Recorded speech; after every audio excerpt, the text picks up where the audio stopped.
from the auction, right? So once that we receive them and without ever breaking the cold chain, we start classifying them. And that depends very much on the market.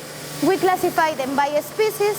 They are classified mako shark, also blue shark, and they classify them by pectoral, dorsal, tail, and annals, and they classify them also by sizes. The size of the pectoral, the grading and the percentages here are very important for the customer once that it arrives there. But this is basically the process that it receives. It's all raw material. We classify them in bags that are perfectly identified by the numbers, by the pectoral, by the dorsal, by the tail, any type of very well recognized with all the health requirements and the tracking requirements for the goods. And basically this is ready for the export. Once that is ready, we just sell them, load them in a container and ship them to Asia. That is our main market. That's it. We don't really export the shark meat. It's a very cheap product, so we don't really do the export to Asia. It's a product that we mainly consume in Europe and in Spain particularly, in southern Spain. So all the fins that is being unloaded is being consumed. It doesn't matter if it's in loins, full body, slices, many different presentations, but all stays in Europe in general. And there is also another export market for that, that is Southern America. As far as I know, mainly Brazil is a big consumer of shark meat body. My opinion is we need to preserve the biodiversity, to protect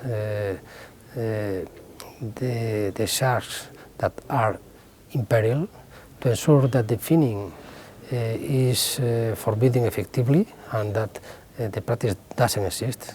In Spain, the finning is not practiced, but we must ensure that exists an effective control, but the control is proportionate and the control is effective, but to avoid to introduce unnecessary charge to the industry. I hope that finally we want to obtain a final agreement, a final balance agreement between the Council and the Parliament in the final negotiations.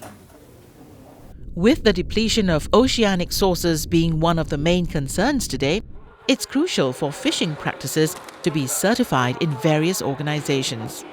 The certifications are ways in which these organizations can involve the public in ensuring that their fishing practices aren't illegal and that they're aware of strict quotas put in place with regards to the quantity of fish that should be caught. Singapore is one among many countries that ensures its seafood products are certified and adhere to strict import regulations.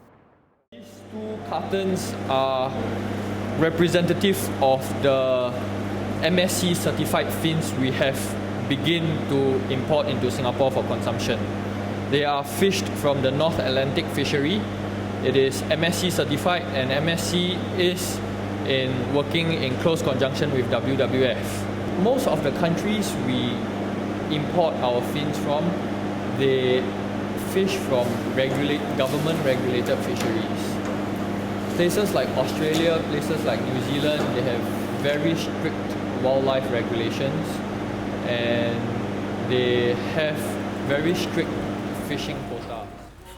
What consumers can do is to work hand in hand with various organizations to make sure that food purchased and consumed have labels that indicate safe and sustainable food sources.